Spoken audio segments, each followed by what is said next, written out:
आंदोलन से प्रेरित होकर मैं उनसे जुड़ गई, तो आंख बंद करके ही चंद्रशेखर पर विश्वास किया गया होगा, क्योंकि उससे पहले तो इनके कोई पारिवारिक संबंध नहीं होंगे, ना ही किसी तरीके के सामाजिक संबंध होंगे। तो जाहिर तौर पर जो जिस तरीके से यहाँ पर रोहिणी के द्वारा जो बयानबाजी की जा रही है, उसमें अब कहीं ना कहीं ये नज़र आता है कि आत्मविश्वास की कमी। कार्रवाई होगी, संविधान में जो प्रावधान है, कानून जिस आधार पर काम करता है उसी आधार पर कार्रवाई होगी, चाहे कोई कितना भी बड़ा व्यक्ति क्यों ना हो। दलितों का बचाव या दलितों का सहारा, क्या उत्तर प्रदेश 2027 के विधानसभा चुनाव से पहले एक बड़ी रणनीति तैयार की जा रही है? क्या आज़ाद समाज पार्टी के अध्यक्ष और नगीना से सांसद चंद्रशेखर आज़ाद की छवि को पूरी तरह से धूमिल करने का प्रयास किया जा रहा है? हमने शुरुआत में ऐसा क्यों कहा कि दलितों का बचाव है या दलितों का सहारा लिया जा रहा है? क्योंकि स्विट्जरलैंड में बैठी डॉक्टर रोहिणी घावरी लगातार सोशल मीडिया के जरिए पोस्ट पर पोस्ट कर रही हैं और उनके पोस्ट वाल्मीकि समाज के बचाव में, वाल्मीकि समाज को आगे बढ़ाने के लिए और वहीं कई ऐसे चेहरों को बेनकाब करने के लिए वो खुद एक मुहिम चला रही हैं, जिसके ज़रिए दर्शाया जा रहा है कि कई ऐसे दलित वर्ग हैं, कई ऐसे दलित चेहरे हैं राजनीति में जिन्होंने सिर्फ अपने आप को चमकाया है, लेकिन दलितों के लिए कभी काम नहीं किया है। उन्हें आगे रखकर राजनीति में एक बड़ा मुकाम हासिल तो किया गया, लेकिन उनके लिए कोई भी विकास कार्य नहीं करवाया गया। एक और बड़ा पोस्ट डॉक्टर रोहिणी घावरी करती हैं। आखिरकार ये पोस्ट किस संबंध में है, ये आपको बखूबी नज़र आ जाएगा, लेकिन इस पोस्ट के पीछे की और क्या मंशा हो सकती है और ये पोस्ट आखिरकार अब किस आधार पर किया गया है, ये एक बड़ा सवाल बन जाता है। देखिए, डॉक्टर रोहिणी घावरी का पोस्ट है और इस पोस्ट में वो लिखती हैं कि एक पछतावा पूरी ज़िंदगी रहेगा कि बहुत गलत आदमी पर भरोसा कर लिया, वरना ये दाग भी मेरे दामन पर कभी नहीं लगता। अपनी पूरी ज़िंदगी सुकून से, मेहनत, ईमानदारी से जी रही थी, पता नहीं क्यों बहुजन आंदोलन के नाम पर इस जाल में फंस गई। लेकिन इस लड़ाई से ऐसी मिसाल कायम करूंगी, फिर कभी कोई मासूम लड़की दरिंदों के बहकावे में ना आए। यहाँ उन्होंने कहा कि बहुजन आंदोलन के नाम पर किसी जाल में फंस गई थी, लेकिन क्या आंदोलन चलाया जा रहा है? अब तक आपने भारत में रहते हुए इन पिछड़े वर्गों के लिए क्या किया है?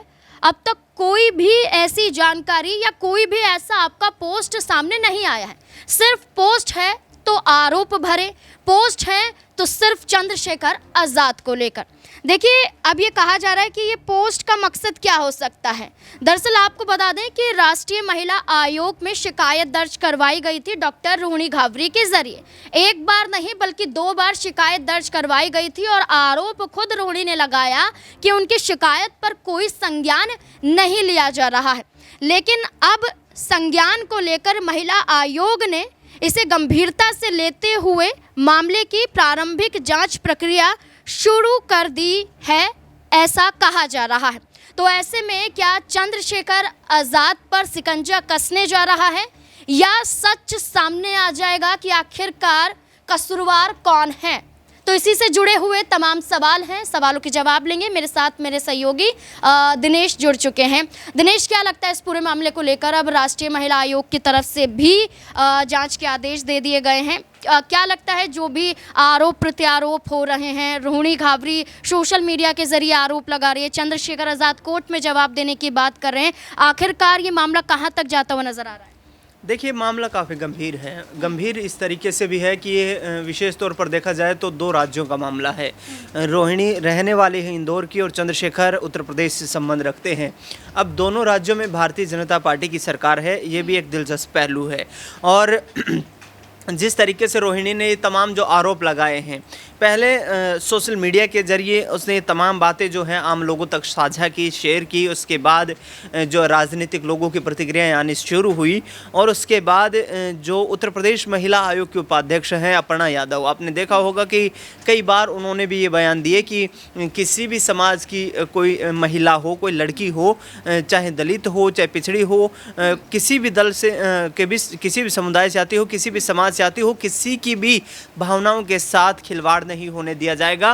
पुरजोर जो कार्रवाई होगी, संविधान में जो प्रावधान है, कानून जिस आधार पर काम करता है उसी आधार पर कार्रवाई होगी, चाहे कोई कितना भी बड़ा व्यक्ति क्यों ना हो। लेकिन एक दिलचस्प बात यह है नाज़मीन यहाँ पर कि रोहिणी हर रोज़ लगभग ट्वीट कर रही हैं इस मामले को लेकर, और हर रोज़ जो ट्वीट कर रही हैं, लेकिन उनकी तरफ से अभी तक ये स्पष्ट नहीं किया गया है कि वो कब भारत लौट रही हैं और किस तरीके से जो है इस जाँच प्रक्रिया में सहयोग देंगी, कैसे जो है जाँच एजेंसियों के सामने सबूत पेश करेंगी। क्योंकि अब जब लगातार सोशल मीडिया पर उनके द्वारा पोस्ट किए जा रहे हैं तो कहीं ना कहीं लोगों में एक इस तरीके की भावना भी यहाँ पर उमड़कर सामने आ रही है कि कहीं ना कहीं चंद्रशेखर के खिलाफ क्या कोई राजनीतिक षड्यंत्र तो नहीं रचा जा रहा है। क्या चंद्रशेखर ने जो मुकाम हासिल किया है वो उनके विरोधियों को यहाँ पर चैन की नींद बैठने नहीं दे रहा है। क्या आने वाले वक्त में जिस तरीके से जो विधानसभा के चुनाव होंगे उत्तर प्रदेश में 2027 में, उसमें एक दलित वोट बैंक जो है एक बड़ा फैक्टर बनेगा। और मानकर चलिए कि 403 विधानसभा की सीटें हैं, उसमें से यदि दलितों के प्रभाव वाली 5 से 7 सीटें भी चंद्रशेखर निकाल पाए, क्योंकि वो चुनाव में जुट चुके हैं, चुनाव की रणनीतियां बनाने के लिए आम लोगों के बीच जा रहे हैं, समाज के लोगों के बीच जा रहे हैं, विभिन्न कार्यक्रमों में हिस्सा ले रहे हैं, तो इस बात का कहीं ना कहीं ये पुख्ता एक उदाहरण मिल जाता है कि चंद्रशेखर मजबूती से चुनाव लड़ेंगे। और मजबूती से चुनाव लड़ेंगे तो जाहिर तौर पर नगीना लोकसभा सीट से जो जीत नसीब हुई है उस क्षेत्र पर ज़्यादा फोकस करेंगे, क्योंकि उस क्षेत्र में करीब 7 विधानसभा के जो है सीटें आती हैं, और उन 7 विधानसभा सीटों पर भी यदि जीत दर्ज कर ली जाती है, पूरे उत्तर प्रदेश को छोड़ दीजिए, तो भी कितना बड़ा इम्पैक्ट वो यूपी की राजनीति में डाल सकते हैं। बताइए कि क्या सिर्फ चंद्रशेखर आज़ाद ही मकसद है या अन्य दलित पार्टियों को भी निशाना बनाया जा रहा है? क्योंकि उन्होंने खुलकर एक पोस्ट में ये भी कहा था कि मैं चाहती तो किसी भी नेता का सहारा ले सकती थी, मैं किसी भी नेता का सहारा लेना नहीं चाहती हूँ।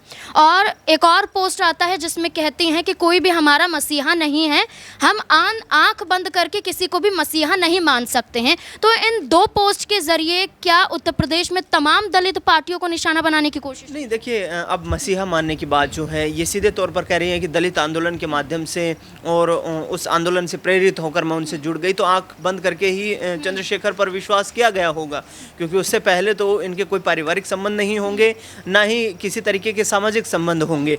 तो जाहिर तौर पर जो जिस तरीके से यहाँ पर रोहिणी के द्वारा जो बयानबाजी की जा रही है उसमें अब कहीं ना कहीं ये नज़र आता है कि आत्मविश्वास की कमी नज़र आ रही है। आत्मविश्वास यदि भरपूर तरीके से रोहिणी के अंदर होता तो अब तक ये जांच प्रक्रिया शुरू हो जाती, और ये मामले जो हैं ये इस तरीके से गंभीर हैं कि इन पे जो है फास्ट ट्रैक कोर्ट में भी ये मामला यदि जाता है तो वहाँ पर भी जांच प्रक्रिया में तेज़ी देखने को मिल सकती है। तो जाहिर तौर पर रोहिणी के द्वारा खुद ही देरी की जा रही है इस मामले को लेकर, और ये मामला भी पुराना है, ये मामला ताज़ा नहीं है कि हाल ही के दिनों में कोई घटना घटित हुई हो। तो ये तमाम चीज़ें हैं, रोहिणी को सोच समझकर अब आगे आने वाले वक्त में कदम उठाना होगा, क्योंकि उन्होंने जो आरोप लगाए हैं वो गंभीर आरोप हैं। तमाम सबूत जुटाने होंगे इस मामले से जुड़े हुए, तमाम सबूत जुटा करके रोहिणी को जो जांच एजेंसियां उनके समक्ष पेश करने होंगे, कोर्ट के सामने उन सबूतों को लेकर जाना होगा। किसी पर आरोप लगा देना बहुत आसान होता है, लेकिन वो आरोप जब सही साबित हो इसके लिए बड़ी मशक्क़त करनी पड़ती है, बड़ी लड़ाई कानूनी तौर पर लड़नी पड़ती है, और उस लड़ाई को फिर जीतना पड़ता है। यानी कि जो रोहिणी ने कदम उठाया है वो हो सकता है कि सही कदम हो, लेकिन उसके लिए वो पैरवी किस तरीके से कर रही हैं, उसके लिए वो सक्रिय कितनी है, कितनी तेज़ी दिखा रही हैं। क्योंकि यदि एक इंसान के ऊपर आपके साथ कोई घटना घटित हुई है और उस पर आप आरोप लगाते हैं तो फिर कंटिन्यूसली आपको उसको फॉलो करना पड़ता है। तो मुझे ऐसा लगता है कि इस पूरे मामले में रोहिणी की तरफ से फॉलोअप कमज़ोर देखा जा रहा है, और ये कमज़ोर फॉलोअप कहीं ना कहीं इस बात के संकेत देता है कि रोहिणी घावेरी चंद्रशेखर के खिलाफ किसी न किसी प्रकार के राजनीतिक षड्यंत्र से प्रेरित हैं। देखिए बिल्कुल, अब आरोप सही है या महिला सम्मान का जिक्र करते हुए जवाब कोर्ट में देने की बात करना सही है? अब तो जांच के दायरे में आ चुका है और आदेश भी पारित कर दिए गए हैं कि जांच की जाए और शुरुआत भी हो चुकी है। अब देखना होगा कि आखिरकार सच्चा कौन है और झूठा कौन है। आपके नज़र में कौन सच्चा नज़र आता है? अपनी राय कमेंट सेक्शन में ज़रूर दें। देखते रहें SPN9 न्यूज़। धन्यवाद।